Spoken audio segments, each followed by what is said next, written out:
Hello everyone, welcome to my channel. मैं हूं आपकी होस्ट रश्मि।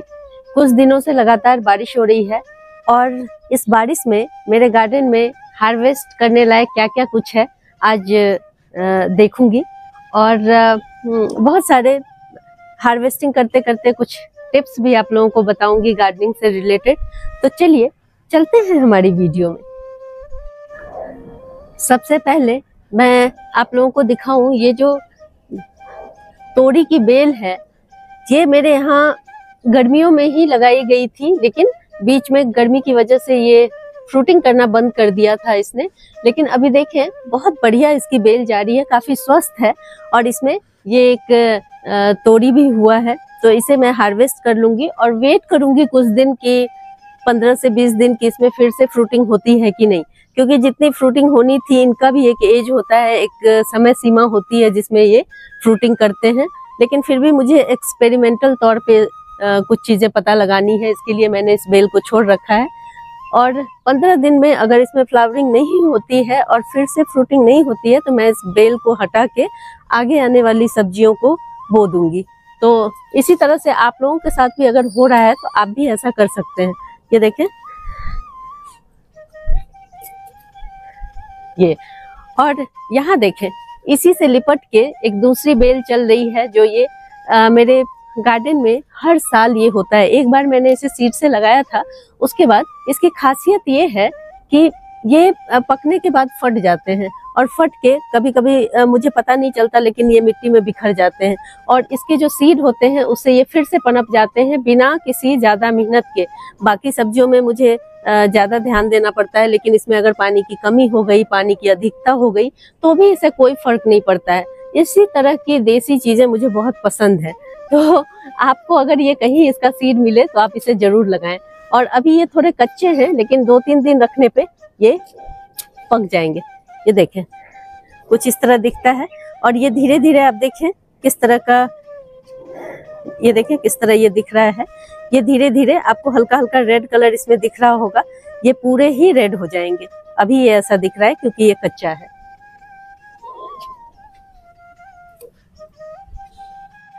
यहाँ पे मेरा एक चाइना ऑरेंज का प्लांट है जो देखें इसमें आपको दिखा पाऊं मैं, छोटा छोटा ये देखें मटर के दाने की तरह ये फ्रूटिंग हो रही है, साथ ही साथ फ्लावरिंग चल रही है।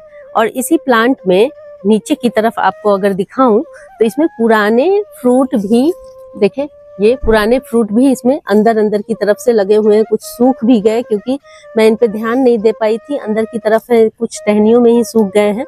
इसे आज मैं पूरी तरह हार्वेस्ट कर लूंगी ताकि इसमें जो यहाँ देखिए फ्रूटिंग और फ्लावरिंग देख रहे हैं, दोनों ब्रांच में किस तरह से फ्रूटिंग और फ्लावरिंग एक साथ हो रही है।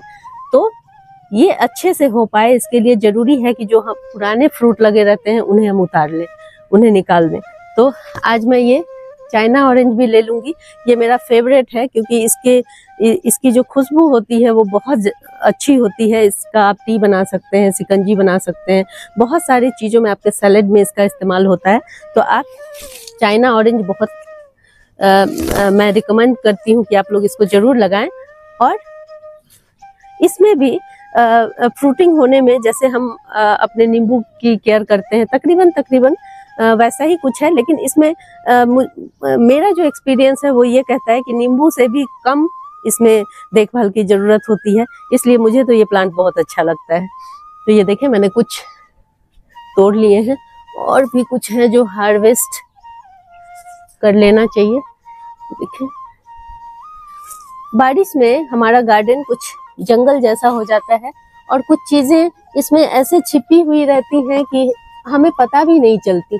बहुत सारी चीजें तो मुझे थ्रिल के जैसा एहसास होता है जब मुझे कुछ छुपी हुई चीजें मिल जाती हैं। ये देखें कुछ और मिल गए हैं। इनसे मेरा, इस तरह के नींबू से मेरा बहुत सारा काम आसान हो जाता है किचन का। मुझे ज्यादा चीजें खरीदनी नहीं पड़ती। अगर आप थोड़ा सा ध्यान दें, 2-4 प्लांट लगा लें तो आपकी नीड फुलफिल हो जाती है। देखें मेरा गार्डन कैसा जंगल जैसा हो गया है। यहाँ पे सेम का ये प्लांट है। बेल वाली प्लांट लगाने से यही होता है कि देखिए पूरे गार्डन में छा जाते हैं आपके 1 ही 2 प्लांट। लेकिन आप देखें ये मेरा जो ये सेम की बेल लगी हुई है बहुत स्वस्थ और बढ़िया चल रही है। अब मुझे मालूम नहीं है कि इसमें फ्रूटिंग कितनी होगी, किस वैरायटी का ये प्लांट है, ये मुझे मालूम नहीं है। सीड मिला था तो मैंने इसे बो दिया था। देखें, ये अनार का प्लांट है और इसमें एक तो बंदर ने तोड़ लिया और मैं उसका वीडियो भी मैंने शूट किया था, लेकिन बहुत ज़्यादा हीट की वजह से मेरा वो वीडियो शूट नहीं हो पाया, बाद में वो विजिबल ही नहीं हुआ।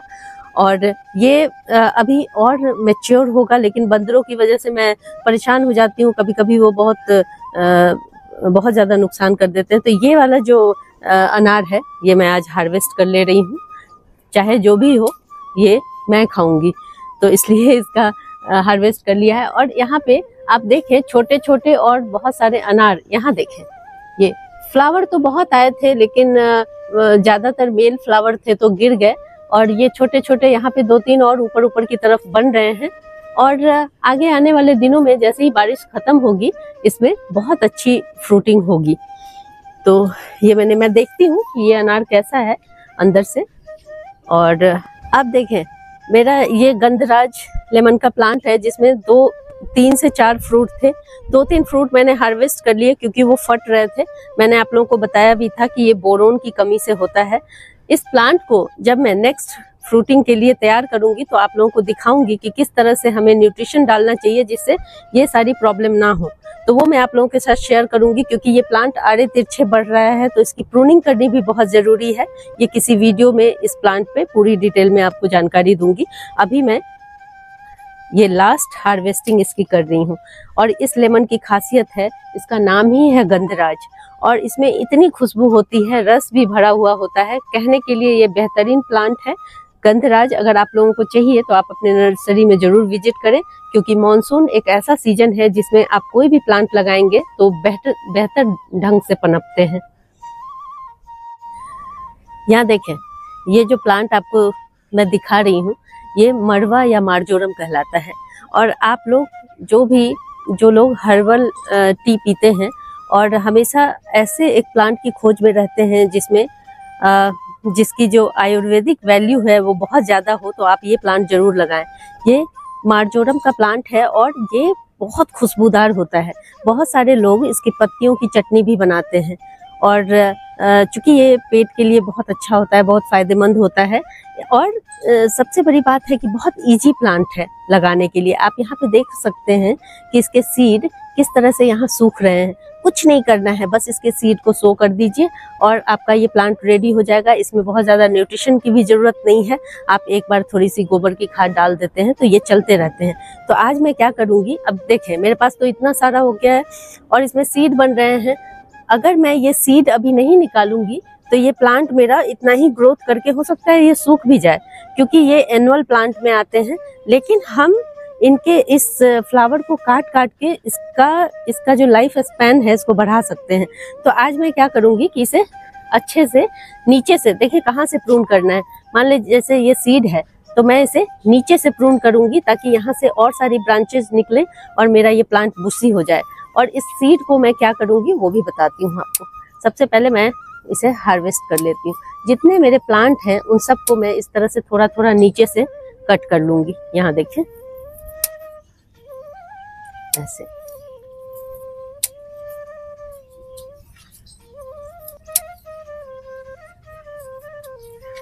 इस तरह से जब सारा कट कर लेने के बाद इसे मैं छांव में, फैन में, आजकल तो मानसून का सीजन है तो बाहर तो सूखने में बहुत दिक्कत होगी, तो इसे फैन के नीचे रख दें और इसे सुखा के आप किसी डब्बे में बंद करके रख लें। जब भी कोई आप हर्बल टी बनाते हैं या कोई डिश बनाते हैं, सूप बनाते हैं, तो उसमें आप इसका पाउडर डाल सकते हैं। बहुत ज़्यादा बेनिफिशियल है ये आपके हेल्थ के लिए। तो इस तरह से आप जो मार्केट से हर्बल टी खरीदते हैं उसकी जगह अपने गार्डन में इन सारी चीज़ों को लगाएं और इनका उपयोग करें।